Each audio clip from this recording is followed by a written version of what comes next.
के यहाँ गंगा प्रसादी का जो कार्यक्रम रखा गया है, तो ये कार्यक्रम में कार्यक्रम की जो शोभा बढ़ा रहे रामचंद्र जी से शिवनाथ जी महाराज, डूंगरी से बगदा राम जी महाराज, कंचन भाई और सभी कलाकार लोग, आप सभी सगे संबंधी और बाहर से पधारे और कार्यक्रम को सफल बनाया है, धन्यवाद। ये जो सत्संग का कार्यक्रम चल रहा है, वैसे गुरुर् ब्रह्मा गुरुर् विष्णु गुरुर्देवो महेश्वर गुरुर साक्षात पर ब्रह्म तस्मै श्री गुरुवे नमः। वैसे तो बताते हैं कि गुरु महाराज सब कुछ है, गुरु ही ब्रह्मा गुरु ही विष्णु गुरु ही, तो कि गुरु रे शरणों में जावाती सब कुछ सब जो फल प्राप्त हो जाता है। कबीर ते नरंद है जो गुरु को कहे और हरि रूठे गुरु ठोरे, गुरु रूठे कहीं नहीं ठोर, कबीरदास जी महाराज ने कहा है। कबीरदास जी कह रहे हैं कि भाई जो गुरु को और माने वो नर अंध है, वो देख तो नहीं है। हरि रूठे गुरु ठोरे, गुरु रूठे कहीं नहीं ठोर। गुरु की महिमा आमा अनंत अनंत किया उपकार, गुरु की महिमा अनंत अनंत किया उपकार, लोचन अनंत गाड़िया अनंत ही दिखावन हार। जो गुरु महाराज की कहते हैं कि कृपा हो जाए, अनंत दिखावन हार, जिसका अंत नहीं है वो भी दिखा सकते। तो अपने यहाँ सत्संग का कार्यक्रम हो रहा है। सतसंग ही निज कल्पतरु सकल कामना देत, अमृत रूपी बचन कहती हूं ताप हर लेत। सतसंग ही निज कल्पतरु, एक कल्प वृक्ष, कल्प नाम का वृक्ष आता है, उसको इच्छा वृक्ष भी कहते हैं, कल्प वृक्ष कहते हैं। तो वो वृक्ष कोई बताते हैं वैकुंठ में बताते हैं, कोई स्वर्ग में बताते हैं, कोई ब्रह्मपुर में, कहीं न कहीं अलग अलग जगह बताते हैं। लेकिन हमारे संत महात्माओं ने कहां बताया? संत महात्माओं ने बताया सत्संग ही निज कल्पतरु। ये सत्संग चल रहा है वही कल्प वृक्ष है, वो इच्छा वृक्ष है। इच्छा वृक्ष किसको कहे जाते हैं? कि जिनकी छाया में आप जाकर खड़े होकर या बैठकर आप इच्छा करते, वो आपकी इच्छा पूर्ण हो जाती, उनको इच्छा वृक्ष कहते हैं, कल्प वृक्ष कहते हैं। तो ये सत्संग ही निज कल्पतरु सकल कामना दे, सकल कामना, सभी प्रकार की कामना आपकी इच्छा पूर्ण होती है सत्संग में आने से। तो कि कैसे? अमृत रूपी बचन कहती हूं तापर ले। तीन प्रकार के ताप, तीन प्रकार का दुख, अपने अंदर तीन प्रकार का दुख है अपने पास में, आदि व्याधि और उपाधि, शारीरिक मानसिक और आर्थिक, ये तीन प्रकार का अपने पास दुख है। शारीरिक मतलब शरीर का, मानसिक मगज का, और आर्थिक, आर्थिक मतलब जितनी अपने सुख सामग्री, जो अपने मकान बढ़िया हो, घर में जितनी चाहिए वो सभी सुख सुविधा हो, खेती करते खेती का सब कुछ साधन हो, तो वो सुख सामग्रियों का आर्थिक सुख कहते हैं। तो ये तीन प्रकार का सुख है जो अपने पास में शरीर तन से ही नहीं है। शरीर के अंदर रोग है तो भी अपने दुखी है, दिमाग काम न करे तो भी दुखी है। और जो अपने पास में साधन सामग्री नहीं है तो भी दुखी है, क्योंकि कहीं जाने के लिए अपने पास में बाइक नहीं है, गाड़ी नहीं है, तो पैदल जाना पड़ता है, पैसे नहीं हो तो भी दुखी दुखी। तो ये 3 प्रकार का जो दुख है, वो 3 ही प्रकार का दुख सत्संग में जाने से हर लेते हैं, पूरा हो जाते हैं, ये दुख हट जाते हैं। सत्संग नीरज कल्पुत्र सकल कामना दे, अमृत रूपी बचन कह तीहु ताप। 3 ही प्रकार का ताप है, 3 ही प्रकार का जो दुख है हट जाते हैं। अमृत रूपी बचन कहा, जो अपने यहाँ सत्संग चल रहा है, अभी जो बगदाराम जी महाराज ने जो बात बताई, अपने भजन गाए संतों महंतों का, उसके अंदर भी अपने को रास्ता तो बताया है। अपने पीढ़ियों से भजन करते आए हैं। संत महात्मा ने जो भजन गाया है वो अपने रास्ता बताने के लिए उन्होंने कहा है कि भाई ये रास्ते आप चलो, हम ये रास्ते चले ताकि हमारे को कुछ न कुछ प्राप्त हुआ है, हमारा उद्धार हुआ है, हमारा कल्याण हुआ है, तो आप भी उन रास्ते पर चलो। लेकिन हजारों पीढ़ियों से भजन करते आए, सुनते आए, अभी तक अपने उन रास्ते पर संतों महंतों महापुरुषों ने जो रास्ता बताया है उन रास्ते पर अभी तक अपने नहीं चले। क्यों नहीं चले? कुछ न कुछ कारण होगा। जो ये सत्संग है तो सत्संग के अंदर आप मनोरंजन करते हैं, कीर्तन भक्ति ये बहुत बढ़िया है, पर उसके अंदर क्या कह रहा है भजन, उनका भाव क्या है, उनको आप पकड़ते हो या नहीं पकड़ते, उनका पता ही नहीं है। गाने वाला गाते हैं, बहुत अच्छा राग है, अपने नाच गान करके रात निकाल देंगे और सुबह में अच्छा भोजन करके अपने घर चले जाएंगे। क्या फायदा हुआ? कुछ फायदा नहीं हुआ। हजारों पीढ़ियों से फायदा नहीं हुआ, आज की बात नहीं है। तो जो सत्संग किसको कहते हैं कि सत्य का साथ करो और झूठ को छोड़ो, असत्य को छोड़ो और सत्य को पकड़ो, उनको सत्संग कहे जाते हैं। तो अब तक अपने को झूठ पकड़ के रखा है। जो सत्संग के अंदर साधु महात्मा जो महापुरुष कहे गए हैं कि भाई जितना भी नशा पता करते हो सब आपके लिए, सभी के लिए नुकसान ही नुकसान, नुकसान ही नुकसान है। तो ये सत्संग तो अपने हजारों पीढ़ी से करते हैं, तो पहले भी संत महात्मा जो भजन गाया उसमें भी कहा होगा, लेकिन आज तक आपने नशा पता छोड़ा है? किसी ने छोड़ा, क्योंकि अभी जो बीड़ी की थाली नहीं आई थी तब तक उनका जो लमड़ा था, उनका जो ध्यान था उस साइड में था कि अभी तक बीड़ी थाली क्यों नहीं आई, बीड़ियों क्यों नहीं आई। क्या पता मैं इधर बैठा था इसलिए उन्होंने लेट लाई, वो भी हो सके। तो जो ये ऐसी मर्यादा ये रखते हो ठीक है, बढ़िया है, लेकिन ये आपका ही नुकसान है, हमारा तो कुछ नुकसान नहीं है। ये 3 इंच की बीड़ी 5 फुट का आदमी को वश कर लेती है और आप ये 3 इंच की बीड़ी के वश में हो जाते हैं, तो फिर आप क्या भक्ति कर सकते हो? तो भक्ति तो महान दोरी, बहुत मुश्किल मामला है। 3 इंच की बीड़ी आपको वश में कर लेती है तो भक्ति के वश में आप भक्ति कर ही नहीं सकते, उनको छोड़ नहीं सकते। अंत टाइम में जहां अंतिम क्रिया होती है वहां उस बीड़ी को साथ में ले जाते हैं। और कोई कोई तो कहता है कि भाई उनके बंधन था, उनका एक पॉकेट तो दे दो उसको, नहीं तो फिर वापस क्या पता परेशान करेंगे, कुछ नहीं आने वाले। तो संतों महंतों ने जो मार्ग बताया है उन मार्ग को पकड़ोगे तभी आप सुखी होगे, तभी आपका उद्धार होगा, तभी आपका कल्याण होगा, नहीं तो कभी होने वाला नहीं है। ये जो सत्संग का कार्यक्रम किया है तो बहुत अच्छा है, कोई गलत नहीं है, मैं गलत नहीं कहता हूं, पर ये कार्यक्रम के अंदर से आप कुछ नहीं कुछ उनके तो आपके अंदर अवगुण है तो उनको निकालकर गुण को पकड़ के ले जाओ, तभी एक सत्संग किया सार्थक होगा। अपने अंदर 10 अवगुण भरे पड़े, आप जानते होंगे, 3 तन का, 3 मन का और 4 शब्द का,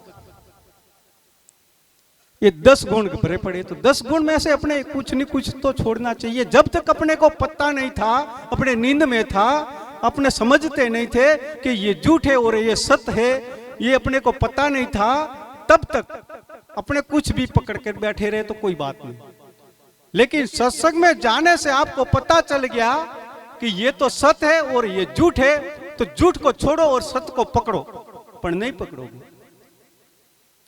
अभी जो आपको पता चल गया कि ये बीड़ी अपना का नुकसान करते, पर आप छोड़ोगे नहीं, मुझे पता है, क्योंकि आपका पेट गैस से भर जाएगा। वैसे धक्के गैस तो बहुत भरा पड़ा है। तो जो सत्य को पकड़ना और झूठ को छोड़ना, ये सत्संग है। तो 10 गुण, 3 तन का, 3 मन का और 4 शब्द का। 3 तन का चोरी, जारी और जीव इत्यादि, ये शरीर से होता है, इसीलिए उनको तन का बोला है। चोरी करनी हो तो भी शरीर से होती है, जारी करनी है तो भी शरीर से होता है, और किसी को मारना, पीटना के काटना हो तो भी शरीर से होता है। 3 दोष 3 तन का, 3 दोष मन का, हर्ष, शौक और अभिमान। हर्ष मतलब खुश होना, शौक मतलब दुखी होना, और अभिमान, अभिमान किसी भी प्रकार के अपने पास में कुछ है, माया है कि कुछ भी प्रकार के जो हो उनका अपने अभिमान होना। ये 3 मन का दोष है, मन से होता है। जो दुखी होता है तो भी मन से होता है, सुखी होता है तो भी मन से होता है, और जो ये हर्ष, शौक और अभिमान करना है तो भी मन से होता है। और 4 दोष शब्द का, निंदक, मिथ्या, कूड़ा बकिया, कोई निंदा करवी, बूढ़ियां करवी, गलत शब्द निकालना, कड़क शब्द बोलना, झूठ बोलना, बकवास करना, किसी बात वगैरह कुछ लेना नहीं और देना नहीं, बकवास करते रहते। किसी को दुख था ऐसी जो भाषा के निकालना, ये 10 दोष, ये जो 4 दोष शब्द का है, अपने वाणी का दोष है। तो ये 10 दोषों में से यहाँ आप पधारे तो अपने खुद के अंदर झोंकना पड़ेगा, अपने खुद के अंदर देखना पड़ेगा। अपने दूसरों का अवगुण तो हमेशा देखते ही रहे, ठेठ से दूसरों का थैला संभाला है, अपना थैला अपन खुद ने नहीं संभाला। जब तक अपना थैला आप नहीं संभालोगे, अपने अंदर नहीं झोंकोगे, तब तक आपका कभी उद्धार नहीं होगा। तो मैं ये दृष्टांत देता हूं कि संत महात्मा और एक मंडली कोई तीर्थ के लिए जा रही थी हरिद्वार। 50 साधु था। तो जहां दिन अस्त होता था वहां ये रात्रि विश्राम करते थे। तो एक गांव आया, वहां गांव के अंदर जो 10 दिन अस्त हो गया, इसलिए वहां उन्होंने पड़ा वरना का। उस गांव के अंदर एक चोर रहता था। तो ये चोर 50 साल से चोरी करता, लेकिन पकड़ा नहीं गया था। तो चोर को अभिमान आ गया। हिंदी में ठा तो पड़े, क्योंकि वो थोड़ो पेलो थियो बरोबर ठेठी बोलवारी भाषा एम थी। तो चोर ने अभिमान आया कि मैंने 50 साल से चोरी की, अभी तक मेरे को कोई नहीं पकड़ पाया। पर संतों के पास से मैंने कभी चोरी नहीं की, अब की बार संतों की बारी है। तो ये संत 100 साधु इकट्ठे होकर जो हरिद्वार जा रहे हैं, तो उनके पास में धन तो होगा ही, क्योंकि ये शाम के टाइम में राशन सामग्री लाते हैं, खाना बीजा पकाते हैं, खाते हैं। तो पैसों बिना तो कोई साधन मिलता नहीं है, तो उनके पास में पैसा तो होगा, तो अपने भी उस संतों के साथ मिल जाए। तो उन्होंने क्या किया, वो संतों की मंडली में जाकर साथ में मिल गया और सेवा करने लग गए। मैन जी ने देखा कि भी सेवा करता है, चलो मेरे साथ में आना है, तो कि हम के साथ में आएंगे। तो चलो, ये तो चोरी करने के लिए ही साथ में मिला था, लेकिन मैन जी को भी पता चल गया था कि कुछ न कुछ उनको स्वार्थ है, इसीलिए साथ में मिला है। तो जब आगे जाकर दूसरे दिन कहीं और प्रारंभ डाला, तो वो महंत जी की सेवा करते हैं। महंत जी ने सभी संतों को कह दिया कि भी जब खाना खाने के बाद में अपने सोएंगे, उस टाइम में ये मेरी सेवा करेंगे। उस टाइम में ये अपना जो धन है ना, वो उनके थैले में डाल देना और अपने थैले में नहीं रखना। तो कि ठीक है। और जब ये सो जाए, नींद में सो जाए, सुबह सवेरे में जल्दी उठकर नींद में सोया हो, उस टाइम में ये धन फिर वापस अपने थैले में ले लेना। सभी को सतर्क कर दिया। रात्रि में मैन जी का पैर दबा रहा है, दूसरों संतों ने उनके थैले में जो वो थैला पास में पड़े थे अपने अपने आसन के पास में, उनके थैले में डाल दिया और सभी सो गए। मैन जी भी सो गए। जब नींद आई, सभी सो गए, नींद में सोए थे, उस टाइम में उन्होंने सभी का थैला संभाल लिया, लेकिन धन हाथ में नहीं आया। फिर सवेर में दूसरे से शिष्य था, ये जल्दी उठ कर वो थैला अपने थैले में फिर धन ले लिया। फिर ऐसे करते करते करते 10-15 दिन 20 दिन तक वो चलती रही जमात, पर उसको ये धन हाथ में नहीं आया। जब हरिद्वार जाकर वो, पर क्या हुआ, 15-20 दिनों से जो संतों के शरण में रहा, संत सुबह शाम भजन कीर्तन संध्या आरती करते थे, हरि का भजन करते थे, मंत्र बोलते थे, उनके प्रभाव से उनका जो हृदय था वो धीरे धीरे निर्मल होता गया और उनके अंदर से जो चोरी करने की जो इच्छा थी वो धीरे धीरे कम होती गई। जब हरिद्वार पहुंच गए, उस टाइम में ये महन जी के चरणों में आकर कहने लगा, रोने लगा कि मुझे माफ कर दो, मैं आपके साथ चोरी करने के लिए मिला था, लेकिन आज तक आपका धन में न पकड़ पाया। आप धन कहां रखते हो? अब तो मेरे चोरी नहीं करनी, पर उसका राज तो बता दो।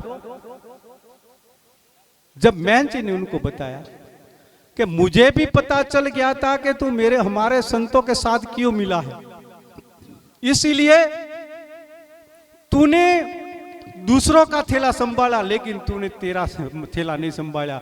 जो तेरा थैला संभाला होता तो अमूल्य धन आपके पास में आ जाता, जो जिनकी कीमत अमूल्य मूल्य भी नहीं हो, ऐसा धन आपके पास में आ जाता। लेकिन आपने आज तक दूसरों का थैला संभालते रहे।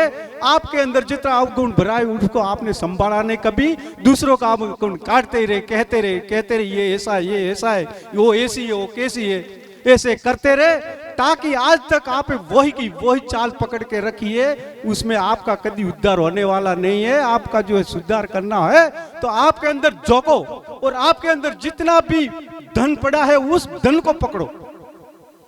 ये भगवान भी कोई बाहर नहीं है। आप चाहे कहीं भी चले जाओ, दुनिया में चले जाओ, बाहर से भगवान मिलने वाला नहीं है। भगवान भी आपके अंदर बैठा है, वो बाहर नहीं है। कहीं भटकने से कुछ फायदा नहीं होगा। जो जगाना है तो आपके अंदर से जगाओ। पहले तो 10 अवगुण आप निकालो, बाद में भक्ति की बात करना। पहले बात करने से कोई फायदा नहीं होगा, क्योंकि अवगुण से हमने बड़े बड़े फिर के भक्ति करते, माला घुमाते रहते, बैठे बैठे माला घुमाते रहे, राम राम के, हरिओम के, जो सोम सोम जो करते रहते हो करते रहते, और मनवा तो चारों दिशा में फरता रहता है, तो फिर क्या फायदा होगा? नहीं होगा। उनसे ठीक है, अपना काम करो। काम करते करते आपको भक्ति करनी है तो भी कर सकते हो। वो 4 प्रकार के जाप बताए हैं, आपको पता होगा। जप्पा जाप किसको बोले जाते हैं? मैं ये सत्संग है इसीलिए सत्संग की बात कर रहा हूं, नहीं तो मेरा विषय तो है शिक्षा की बात करना। बच्चों को शिक्षण देना, बच्चों को क्या तरीका से ऊपर उठाना, कि कौन रास्ते लेना है, आपका जो समाज है वो किन तरीके से ऊपर उठे, आगे बढ़े, उन तरीके पर मैं बात करता हूँ। लेकिन यहाँ का जो माहौल है, माहौल का हिसाब से मैं बात कर रहा हूँ, क्योंकि यही आपको पसंद आएगा। मैं बात जो शिक्षा की बात की तो आपको नींद आने लग जाएगी, क्योंकि उसमें आपको रुचि है। तो जो 4 प्रकार के जाप आते हैं, एक तो कंठस्थ जाप, एक क्या कहते हैं वो मानसिक जाप, एक भावनात्मक जाप और एक साक्षी जाप। ये 4 प्रकार के जाप बताए हैं। तो कंठस्थ जाप किसको कहे जाते हैं? जो कंठ बड़े मोटे मोटे आवाज में बोले, बैठे माला लेकर बैठेगा, कोई राम राम राम राम राम करता है, कोई ओम ओम करता है, कोई सोम करता है, कोई आपका मंत्र, और जोर जोर से बोले, दूसरों को सुनाई दे, उनको कंठस्थ जाप किया जाता है।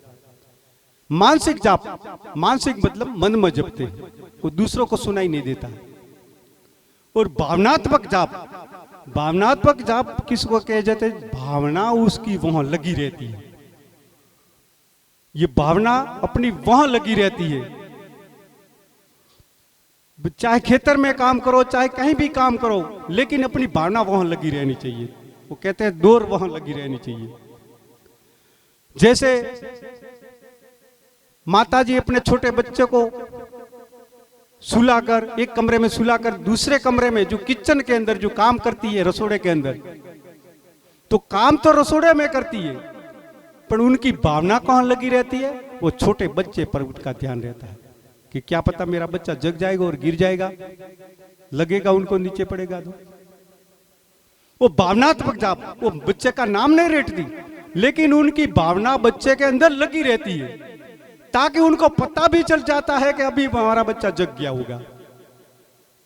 वो भावनात्मक जाप, उनकी डोर वहां लगी रहती है, काम करती रहती है। रसोड़े में करो, चाहे घर का काम करो, खेत में करो, कहीं भी करो, लेकिन बच्चे के ऊपर भावना उनकी लगी रहती है। और साक्षी जाप, साक्षी जाप किसको कहा जाता है? उसको अजंपा जाप भी बोलते हैं। अजपा जाप, जिसको जपया नहीं जाता, बिना जपे जपाया जाता है, अपने आप जपता रहता है, वो उनको अजपा जाप कहा जाते हैं। अजंपा ने अजपा, वो बोले अजंपा जाप बोले, मतलब अजपा जप, जिसको जपा नहीं जाता उनको अजपा जाप कहते हैं। तो साक्षी जाप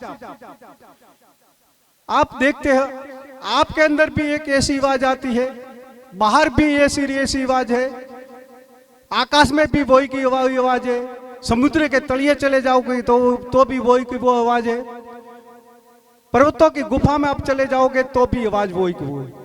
एक आवाज ऐसी निकलती आपके अंदर है, बाहर है, भीतर है, तलिए से, समुद्र में है, गुफाओं में है, सब जगह, कोई जगह खाली नहीं, ये आवाज चालू रहती है। तो ये आवाज कहां से आती है? वो आप जब देख लेते हो उसको साक्षी जाप, आप साक्षी बन जाते, आप जपते नहीं। वो आवाज कहां से आ रही है, चाहे ओम ओम की आओ, कि चाहे कि जो आपको जो भावना लगी हो वैसी आओ, पर वो आवाज आपके अंदर से आती है, तो आप उनको देख लोगे तब पता चल जाएगा कि ये आवाज यहां से आ रही है। तो आप उनको साक्षी मतलब देख रहे हैं, आप बोलते नहीं है, बोलना बंद कर दिया है, वो अपने आप आवाज अंदर से आ रही है, उनको आप सुन रहे हो। उनको साक्षी जाप भी कहे जाते, अजप्पा जाप भी कहे जाते। और वहां जो आप पहुंच गए तो फिर आपका उद्धार होना, कल्याण होना जो हो ही जाएगा। पर वहां जाना बहुत मुश्किल मामला है, नहीं जा सकते आप। क्योंकि अपने तो इधर बैठे तो भी अपना तो मन चारों ओर घूमता रहता है। तो ऐसे आप भक्तिवान हो, ठेठ से भक्ति करते हैं। अपने समाज के अंदर कई महापुरुष हो गए, उन महापुरुषों ने पुकार पुकार कर रास्ता बताया है, पर अभी तक अपने उन रास्ता पकड़ा, सही रास्ता नहीं पकड़ा। अपने जो ये भजन कीर्तन करने का, सत्संग करने का महापुरुषों ने ये सत्संग जो निकाला है, वो रूखड़ी, सत्संग रूपी रूखड़ी, बीजी कोई रूखड़ी नहीं। वो सत्संग रूपी रूखड़ी आपके अंदर जो बताइए कि भाई आज सत्संग करते रहो, तो आप सत्संग तो करते हो, लेकिन उनका अर्थ अलग कर दिया है। एक ठे होते हैं अच्छा खाना खाते हैं, अच्छे प्रकार के जो नशे पते हैं, तो कोई गुटखा खाते हैं, कोई मिराज खाते हैं, कोई बीड़ी पीते हैं, तो उनके कल्याण नहीं होता है, उसका शरीर का नाश होता है। जितना भी आप नशा पता करोगे इतना सब शरीर का नाश ही नाश है, घर का ही बर्बादी है, पैसों की बर्बादी और शरीर की भी बर्बादी। वैसे बुद्ध भगवान ने भी कहा है पंचशील के अंदर, चोरी जारी जीव हत्या, झूठ बोलना, और जितना भी नशा पता है, मादक प्रथा है, पदार्थ है, उनका सब त्याग करना, ये बुद्ध भगवान ने भी बताया। आप दिन भर मजदूरी करते और शाम के टाइम में 500 के 700 के 400 रुपये लेकर आते हैं, बीच में एक मंदिर आ जाता है। वो तो सभी मंदिर आपने देखा हुआ, क्योंकि आपके रास्ते में ही वो मंदिर है। वो कौन सा मंदिर है? उसके अंदर मंदिर के ऊपर न तो घूमट है, न उसके ऊपर ध्वजा है, न उसके अंदर कोई मूर्ति है, बस आपके लिए बोतलें सजा कर रखी है। बोतलियों को के तो जी कहता हो बोल, तो कि चलो दिन भर मजूरी करिए तो थाक लग गया है तो थकेला उतार के जाए। फिर वो पैसे है जेब में से निकाल कर वहां चढ़ा देते और धोंक लगा के आप बोतल को लगाकर फिर डोलते डोलते घर पे आते हैं। घर आने के बाद में फिर बेईरो छोकरों को परेशान करते हैं। झंझटी झंझट माथा कुटी, आपका पैसों की बर्बादी, आपका शरीर की बर्बादी, घर की बर्बादी, बेईरो बच्चों की बर्बादी, सभी बर्बादी है, बर्बादी बर्बादी पड़ा कर रखी है। मैं के संग संग करो, कैसी संग संग कर रहे हो? हर बाबत की बर्बादी, कोई आबादी तो रखी ही नहीं। आप तो इधर बैठे कोई नहीं करते हो, आप नाराज मत होना कृपा कर, क्योंकि जो मैं सही हकीकत की बात बताता हूं तो जहां सत्संग होता है वो मुझे मेरी बात आती कि बाबूजी बोला ना है तो बैठे बैठे विचार करते क्योंकि उनके तो बहुमत ज्यादा होते हैं। नहीं कि बाबूजी को मत बुलाना कृपा करके, दूसरों को सभी को बुला लो, क्योंकि ये जो एरिया में हम कम ही आते, क्योंकि कोई ही बुलाते हैं मेरे को, सभी नहीं बुलाते। क्योंकि मैं जो बात करता हूं आपके बच्चों के उद्धार की बात करता हूं, आपके उद्धार की बात करता हूं, आपके घर के अंदर सुख सामग्री आप आर्थिक संपन्न बनो उनकी बात कर रहा हूं। इसीलिए आपको बात ही नहीं है, क्योंकि आप तो वही जगह पर पड़े रहने की आपकी आदत पड़ गई है, इसीलिए टाला टोल करते रहते हैं। लेकिन वहां जाता हूं, वहां मैं ये इस प्रकार के जो पत्थर फेंक के जाता हूं कि वो उसके अंदर हलचल में जाने के बाद होती है, लेकिन वो थोड़े दिन फिर वो साल पड़ी रहता है, वो पत्थर एक साइड पड़ा रहता है। वो शिक्षा रूपी पत्थर हो, दूसरा नहीं ठोकता थे। आपको के पत्थर डाले तो किसी को लग जाएगा, अरे हमारा जो पत्थर आपको लग गया तो आपकी जिंदगी सुधर जाएगी, आपका परिवार सुधर जाएगा, आपकी समाज सुधर जाएगी। लेकिन ये लगता नहीं है। मैं इधर आता हूं तो कब हर सत्संग में अंदर मैं पत्थर फेंक के जाता हूं, लेकिन ये किसी को लगा नहीं अब तक। 4 दिन बातें तो चलती रहती है, हलचल तो होती रहती है, तो भी मैं मानता हूं कि हलचल होते होते होते कभी न कभी ये पत्थर काम आ जाएगा, इसीलिए डाल कर ही जाता हूं। तो ये संस्कार, अब संस्कार की बात कर लो। इधर सभी आप विराजे है, युवा भी साथी विराजे है, माता बहनें भी विराजे, आप बड़े बुजुर्ग भी विराजमान है। तो जो संस्कार, आपके अंदर संस्कार नहीं होगा, आपके बच्चों के अंदर संस्कार नहीं होगा, तो भी कभी आप आगे बढ़ने वाले नहीं हो। संस्कार बहुत जरूरी है। तो संस्कार देने के लिए क्या करना पड़ता है? पहले तो अपने खुद ही संस्कारी बनना पड़ता है।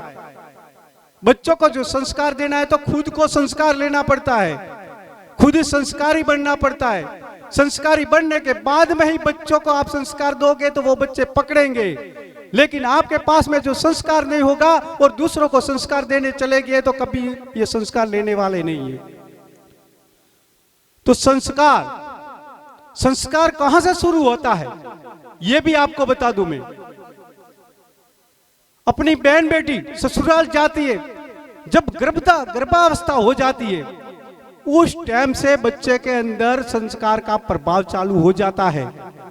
आपको पता नहीं होगा, ये बहन बेटियों का भी पता नहीं होगा, क्योंकि जो पढ़ी लिखी है, होशियार है, जिन्होंने पढ़ा है उनको तो पता चल जाता है, लेकिन अपनी बहन बेटी ज्यादा असर अनपढ़ है। तो जब गर्भावस्थान के टाइम में अपने जो कोई भी है तो उनके जो गलत चेष्टा है वो कम कर देनी चाहिए, नहीं करनी चाहिए, नहीं तो उनका प्रभाव अपने बच्चे के अंदर, पेट के अंदर पड़ रहा है, बच्चे के अंदर पड़ता है। और जन्म लेने के बाद में 1 से 5 वर्ष तक आप अपने बच्चों को क्या खिलाते हो, क्या पिलाते हो, किन तरीके से उनको बुलाते हो, कि जो बोलने की बात आगे, खिलाते पिलाते, जो आप खट्टा खिलाते हो, तीखा खिलाते हो, कड़वा खिलाते हो, मीठा खिलाते हो, तो वो बच्चा बड़ा होने के बाद में 5 साल तक आपने जो खिलाया है उनके ऊपर उनकी रुचि लगी, खाने के मन होगा। ये संस्कार भी 1 से 5 साल तक पड़ता है। और 5 से 6 साल 11 साल तक अपने बच्चा एक मूवी कैमरा बन जाता है। आपको पता नहीं है तो ध्यान रखना, आपके बच्चों को जो सही रास्ते लेना होता है, आप सभी बहन बेटी भाई बंधु सभी ध्यान रखना। 6 से 11 साल का जो बच्चा होता है, 6 से 11 के बीच वाला, वो मूवी कैमरा ये लगा है ना कैमरा, ये क्या कैच कर रहे हैं, मैं बोलता वो भी कैच कर रहे हैं, जो है वातावरण सब कैच कर रहा है। वो बच्चा बोलता नहीं आप क्या करते हो घर में, लड़ते हो झगड़ते हो क्या करते हो, वो सब बच्चा देखता रहता है, देखता, वो कहता नहीं कि पापा तुम इसे कैसे ऐसा क्यों कर रहे हो, क्योंकि ये तो देखता ही रहता है। 5 से 11 साल तक तो ये कुछ नहीं कहेगा। वो जो आप करते हो वो चेष्टा उनके दिमाग के अंदर घुस जाती है।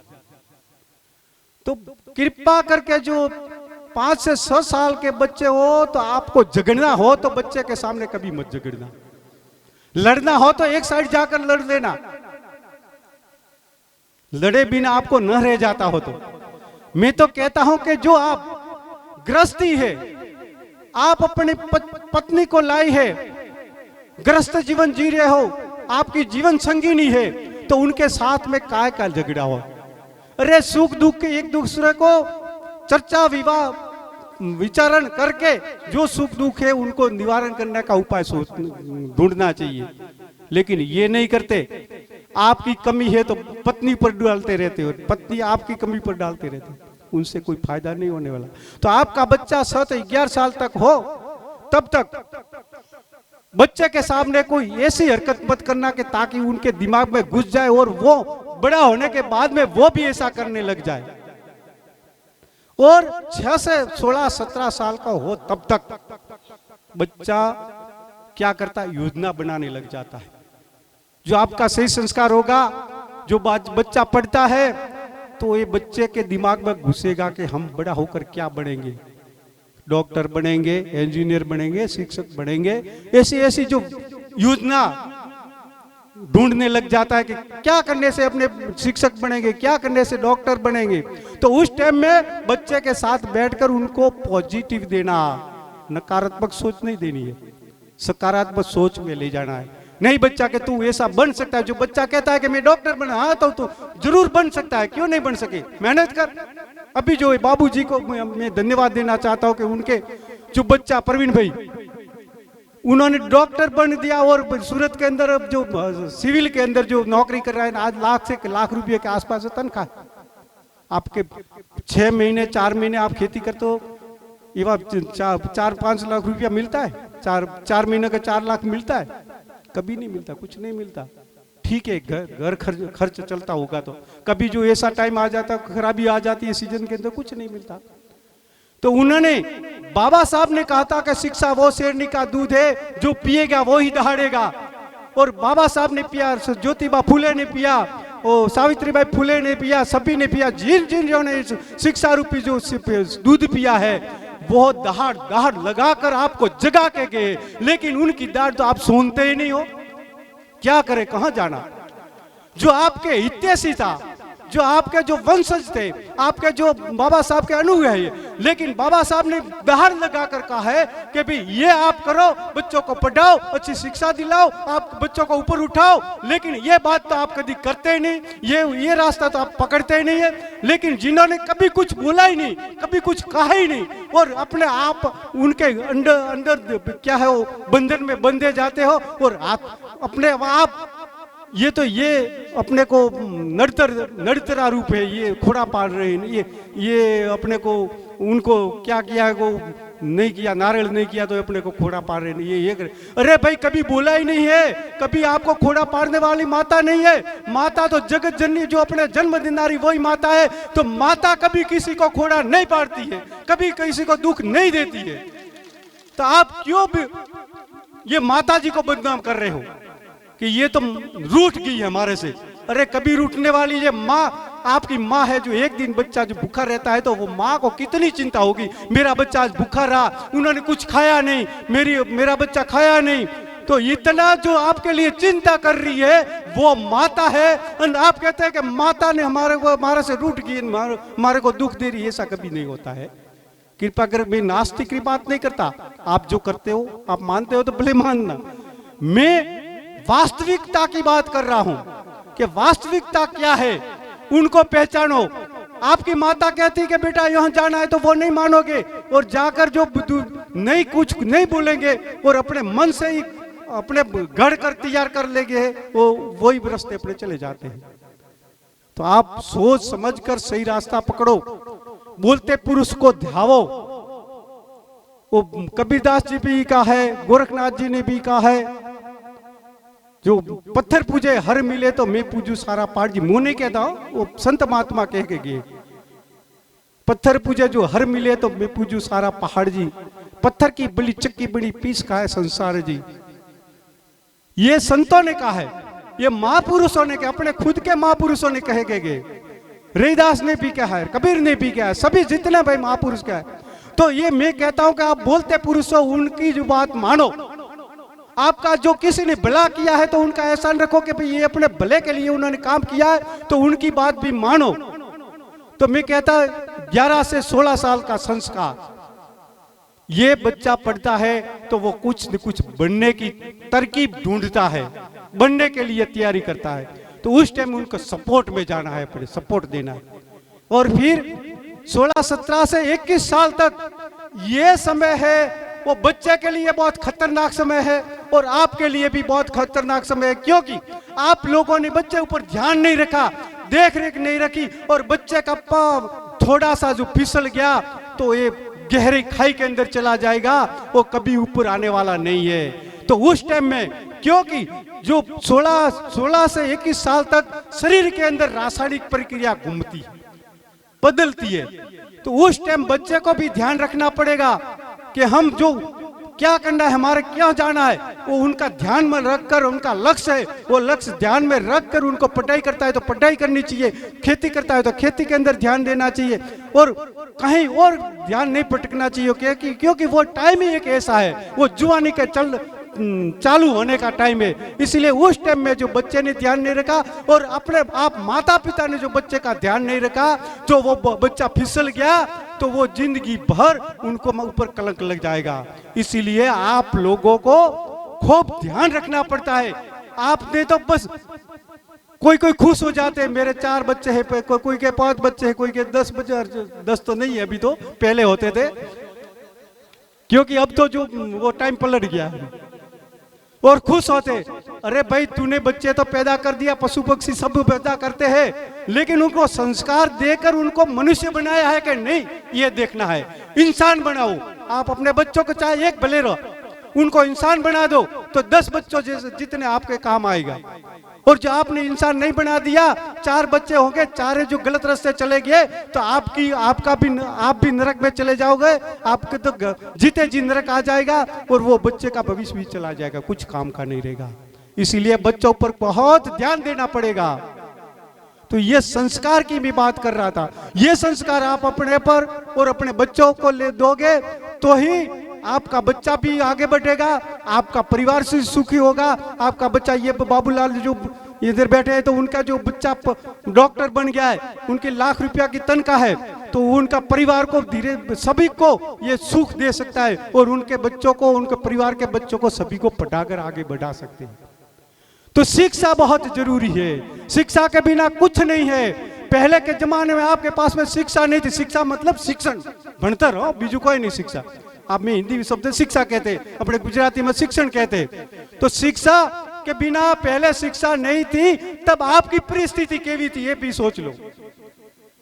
आपके पास में कुछ रहने के लिए कुछ नहीं था, ठीक है, कच्चा मकान होते थे, वो माटी का बनाए हुए।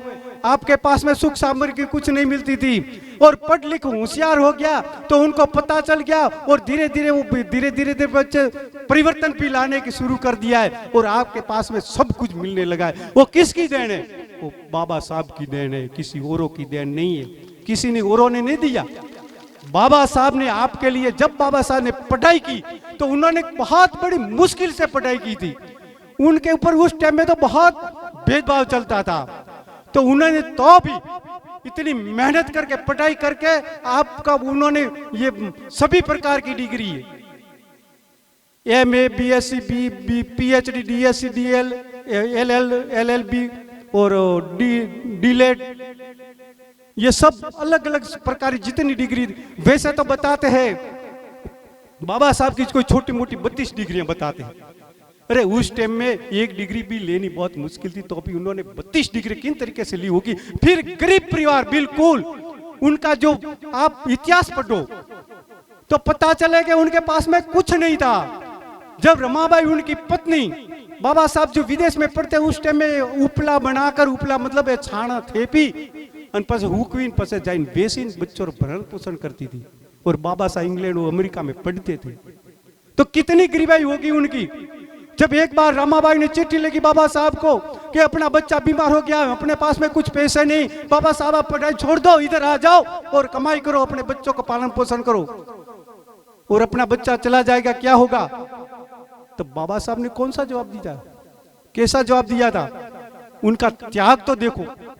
उन्होंने चिट्ठी लिख रमाबाई को कहा कि अपना एक बेटा चला जाएगा तो मेरे को कुछ गम नहीं है, लेकिन मेरा हजारों बेटा ये गुलामी की जंजीर में जकड़े पड़े हैं, मरे पड़े हैं, उनके लिए कौन काम करेगा। जो मैं पढ़ाई छोड़कर आ गया तो उनके लिए कोई है नहीं, ये तो मरे ही पड़े हैं, कोई काम के नहीं है, ये जंजीर में जकड़े पड़े हैं, तो उनको कौन छोड़ाएगा। ऐसा जवाब दे। इनका त्याग, इतना त्याग था उनके पास में। आपके पास में है त्याग? कोई कुछ नहीं है त्याग। ये बाबा साहब की कृपा थी। आप कितने महान, आपके कितने सुखी हो, आपके पास में सब कुछ मिल गया है। तो बाबा साहब ने जब पढ़ लिख कर सब कुछ देकर, और बाबा साहब की जो एक उपाधि आपने नहीं सुनी होगी, डॉक्टर ऑफ ऑल साइंस। ये डॉक्टर ऑफ ऑल साइंस पूरे दुनिया के अंदर उस टाइम बाबा साहब को उपाधि मिली थी, दूसरी किसी के पास में नहीं थी। पूरी दुनिया की बात कर रहा हूं, भारत की बात नहीं कर रहा।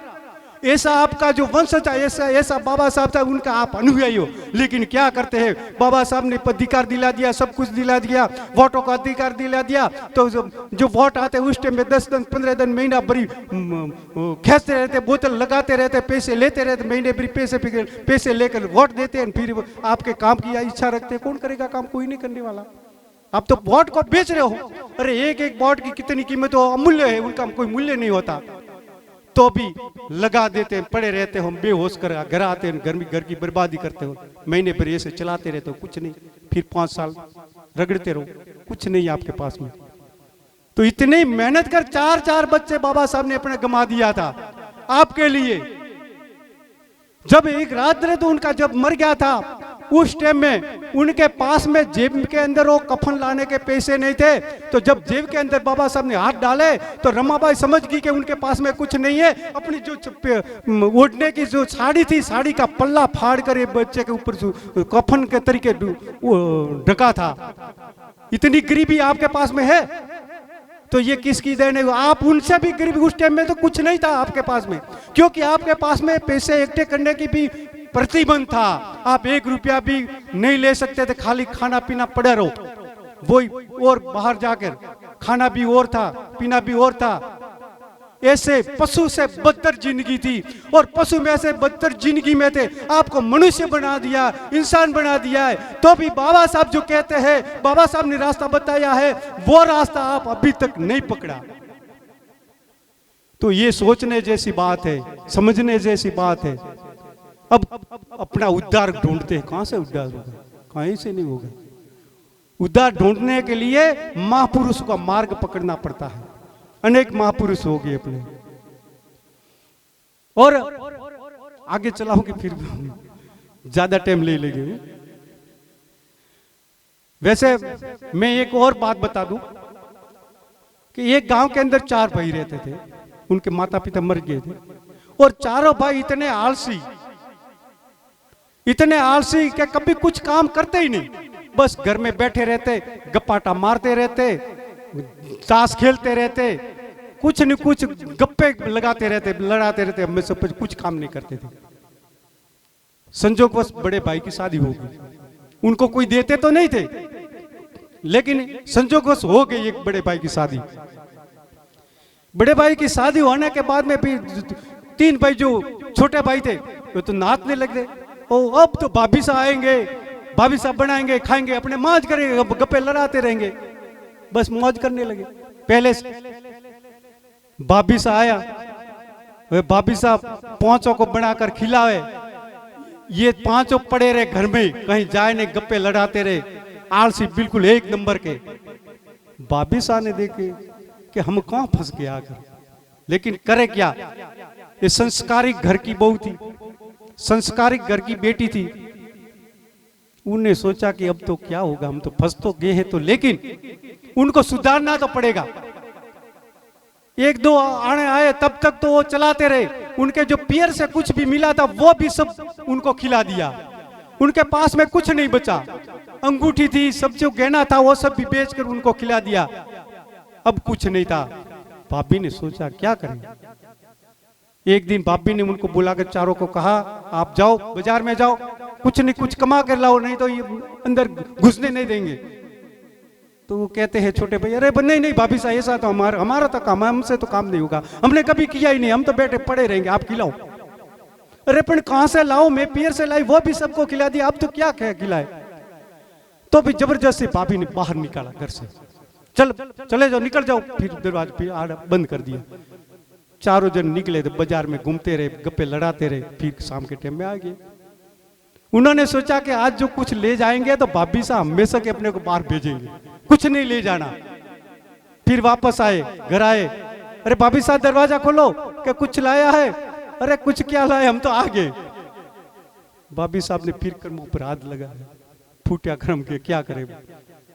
एक दिन दो दिन फर्द घूम गया, फिर तीसरे दिन कह दिया आज कुछ न कुछ लेके आना चाहिए, नहीं तो मैं घर के अंदर नहीं आने दूं चारों को। चार निकले, घूमते घूमते दिन भर गप्पे लड़ाए, कुछ मिला नहीं। और फिर वापस आते वक्त रास्ते में एक मरा हुआ सांप पड़ा था। उन्होंने क्या कि एक लकड़ी उठाई लंबी, एक लकड़ा लिया और सांप को पकड़ के ले आए, वो मरा हुआ सांप। चारों ने आकर भाभी साहब दरवाजा खोलो, भाभी साहब दरवाजा खोलो। फिर भाभी कहती कुछ लाया, हाँ लाया, क्यों नहीं लाया, लाया है। भाभी साहब को दरवाजा खोले तो देखे कि ये बेटा के मरा हुआ सांप लेके आया, देखो कमाई करके आया। चलो ठीक है, कुछ न कुछ लाया तो है, तो कि ये छत ऊपर डाल दो, ढाबा वाला मकान था तो ऊपर फेंक दो, ढाबा के ऊपर फेंक दिया। संजोगवश क्या हुआ, दूसरे दिन राजा की रानी छत के ऊपर जो बाथरूम था वो अपना सवा लाख का जो हार था, वो हार खूंटी टिंगार के वो स्नान के लिए बाथरूम में गई और पीछे से एक चील आई, संभली आई, बाज आया, वो हार को पकड़ के ऊपर आकाश मार के जाता था। और जाता जाता वो सर्प पड़ा था, वो सर्प को देखा तो वो सर्प को लेने के लिए वो हार तो छोड़ दिया और सर्प को लेकर चली गई वो चील।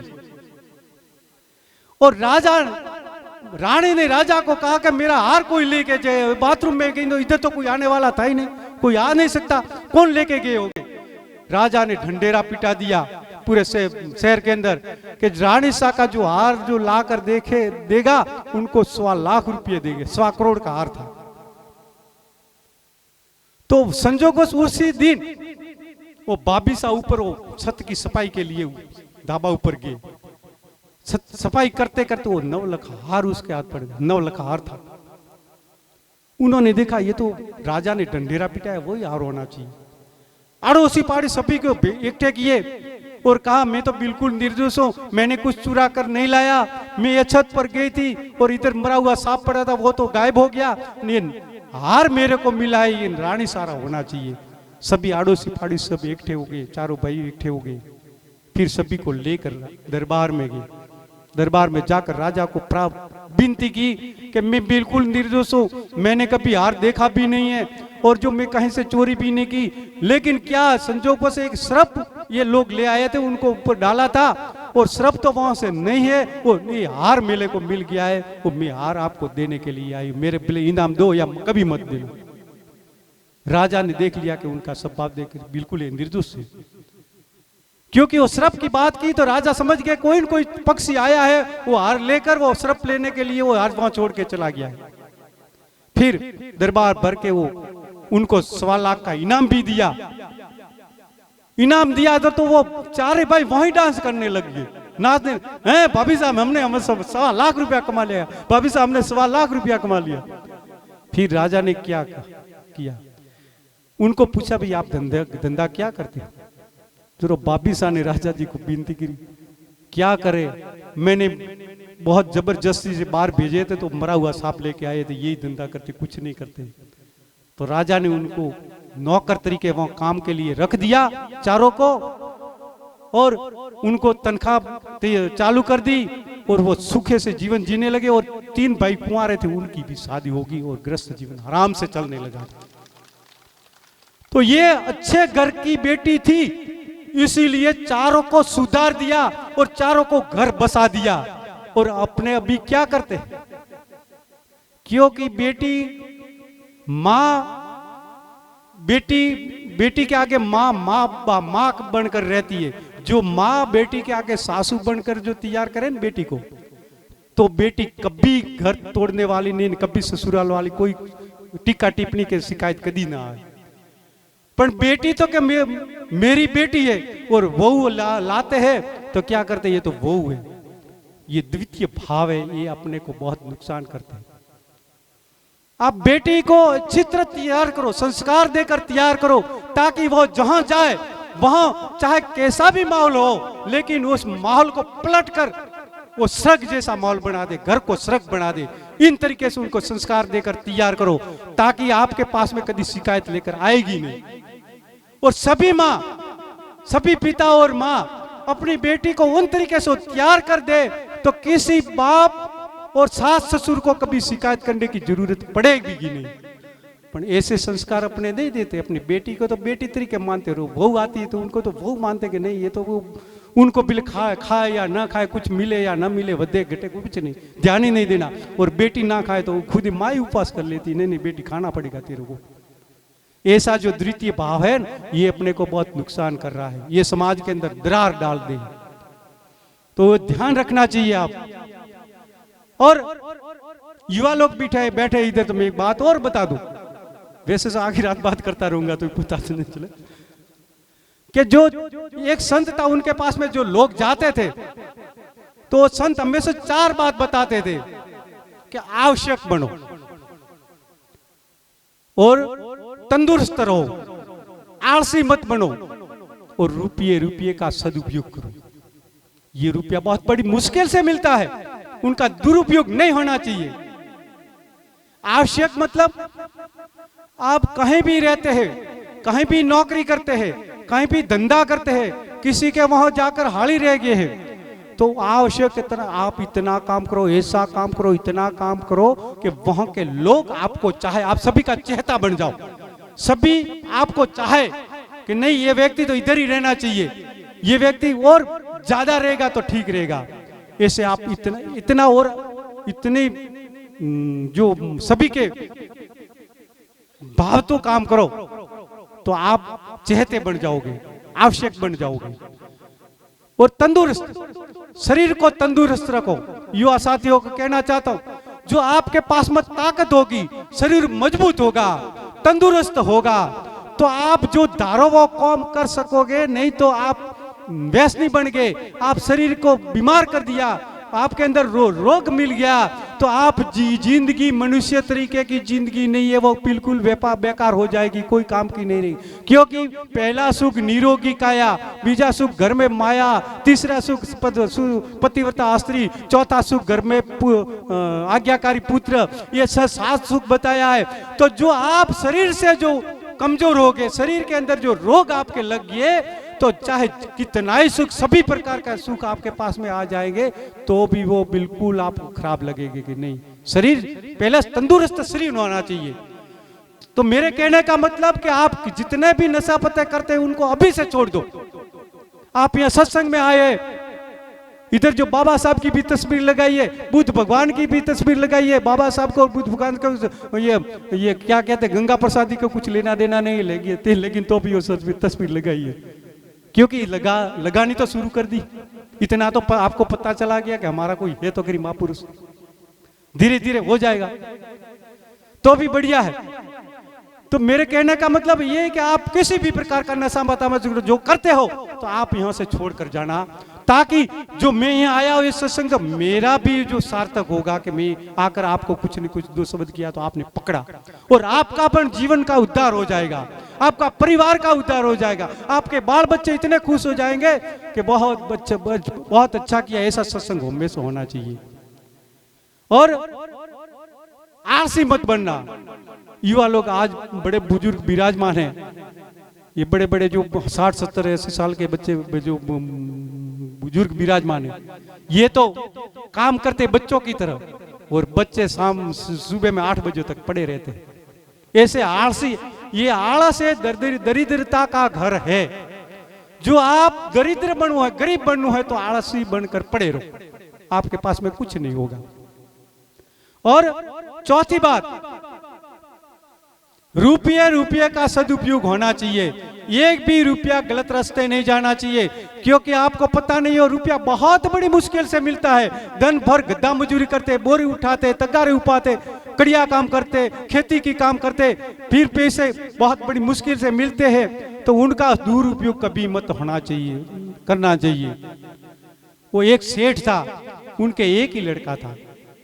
वो लड़का, क्योंकि वो एक लड़का था, बड़े लाड प्यार से उन्होंने बड़ा किया था, कभी उनको डांटा नहीं था, उनसे कभी कुछ कहा ही ना था। तो बच्चा धीरे धीरे बड़े होने के बाद में क्या है, गलत संगत में फंस गया। अपने भी आड़ोस पाड़ोस में गलत संगत हो सकती, लेकिन अपने बच्चों पर ध्यान देना पड़ेगा। तो गलत आदत में फंस गया, तो वो बच्चा दिन का 1000, 2000, 5000, 10,000 रुपया उड़ाने लगे फालतू के काम में, बिल्कुल गलत रास्ते। सेठ ने देखा कि एक का एक बच्चा था, वो भी गलत संगत सोबत में फंस गया, अब क्या करेंगे। तो सेठ तो ये बनियों के पास में तो बढ़िया बुद्धि होती है, ये कोई लकड़ी नहीं लेते, मार के पीटते नहीं है, ये बुद्धि से काम से, ज्ञान से काम लेते हैं। उन्होंने क्या किया, एक दिन बच्चे को बुलाकर कहा, बेटा शाम के टाइम में 1 रुपया कमा कर लाना है, नहीं तो मैं तेरे को खाना नहीं दूंगा। उस टाइम में 1 रुपया बहुत ज्यादा था। तो कि ठीक है, दिन भर कुछ काम तो किया नहीं, और शाम के टाइम में मम्मी के पास में गया, मम्मी को जाकर बोला, मम्मी मम्मी मेरे को 1 रुपया दो। मम्मी ने कहा कि मम्मी तो दयालु होती है, मातृ हृदय है, चाहे बेटा कैसा भी हो, लेकिन अपनी मम्मी माँ कभी बेटे को अनाकरण नहीं कर सकती, तिरस्कार नहीं कर सकती, चाहे कैसा कितना ही दुख दे देता है तो भी। तो 1 रुपया दे दिया। वो रुपया दिया तो सेठ ने क्या कहा, जाकर सामने जो कूप है, कूप के अंदर डाल के आ जा, कुआ में अंदर डाली ना हो। वो दौड़ तो गयो, तो कुआ में नाखी ना हो। बीजे दिन फिर क्या, बेटा 1 रुपया कमा कर लाना पड़ेगा, नहीं तो खाना नहीं दूंगा। शाम के टाइम मम्मी के पास में 1 रुपया लाया, फिर पिताजी ने कहा जाके कूप में डाल दे, वो भी दौड़ता गया, कुएं में डाल दिया। सेठ ने देखा उनकी मम्मी उनको बिगाड़ेगी। सेठानी के पास में जाकर सेठ ने कहा, तुम ऐसा करो, 12 महीना हो गया आप मायके नहीं गई, आप पियर नहीं गई, थोड़े दिन के लिए 2-4 दिन 10 दिन पियर जाकर आ जाओ, तेरे भाई भाभीियों को मिल कर आओ। तो क्या आपको खाना कौन बनाएगा, तो हम अपने आप बाप बेटे दोनों खाना बना के खा लेंगे। तो ठीक है। वो सेठानी पियर चली गई और बेटे को बुलाकर कहा, बेटा शाम के टाइम में 1 रुपया ला कर देना पड़ेगा, नहीं तो आपको खाना नहीं दूंगा। बेटे ने विचार किया, मम्मी तो है नहीं, क्या करेंगे, रुपया तो कोई देने वाला है नहीं। तो उन्होंने क्या किया, वो जो मजदूर लोग जाते हैं उनके साथ में गए, मजदूरी में जाकर तगारे पड़े। दिन भर गर्मी की मौसम थी, दिन भर तगारे पड़े, कभी काम किया नहीं था, पसीना बहाने लगा, हाथ में फुंसी पड़ गई, खून चलने लगा। शाम के टाइम में 1 रुपया लाकर पिताजी को दिया। पिताजी ने कहा, जाकर सामने कूप में डाल दे। वो कुआं में नाखने के लिए जा रहा है, लेकिन सोच रहा है कि पिताजी को इतना ही ज्ञान नहीं है, पागल तो नहीं है पिताजी। ये रुपया मैंने कितनी मुश्किल से लाया, दिन भर पसीना बहा है, दिन भर मजूरी की है, हाथ में फुंसी पड़ गई है, ये खून बह रहा है। और पिताजी कहता है कि ये कुएं में डालो, मैं कैसे डालूं, ये रुपया तो बहुत मुश्किल से मिला है। फिर वापस आता है, फिर पिताजी कहता है, अरे भाई क्यों वापस आ रहा है, जाकर डाल दे। फिर आगे जाता है, फिर वापस आता है, फिर पिताजी को कहता है, अरे पिताजी आपको पता नहीं है। तो हे भाई क्या हुआ, हमेशा दौड़ कर डालता था कुएं में। अरे मैंने बहुत बड़ी मुश्किल से लाया, देखो मेरे हाथ में खून बह रहा है, पसीना बहा, दिन भर मजूरी की है, आप कहते कि कुएं में डालो, मैं कैसे डालूं। जरूर सेठ कहता हो, मैं भी यही कहना चाहता था, वो तेरे को ज्ञान आ गया, बहुत बढ़िया हुआ। तू कहता है मैं 1 रुपया कमा कर लाया है तो मैं कुएं में नहीं डाल सकता, तो मैंने लाखों करोड़ों अरबों रुपया, ये फैक्ट्रियां, ये बंगला, ये गाड़ियां, ये सभी कमा कर लाए हैं, तो बहुत कितनी मुश्किल से लाए होंगे, कितनी मुश्किल से पैसे जोड़े होंगे। और तू जाकर हमेशा जाकर 1000, 2000, 5000, 10,000 गलत रास्ते सब उड़ा रहे, कुएं में डालते रहते हैं, और 1 रुपया तू नहीं डाल सकता तेरी कमाई का। जब बच्चे को ज्ञान आ गया, सेठ के बच्चे को, उन्होंने तरतज पिताजी की पग पकड़ के माफी मांग ली, और मैंने बहुत बड़ी गलती की है, मैं कभी आज के बाद में आपके जो काम के अंदर हार बटाऊंगा, लेकिन मैं कहीं कभी ये गलत रास्ते 1 भी रुपया नहीं जो उड़ाऊंगा। और वो बच्चा सुधर गया।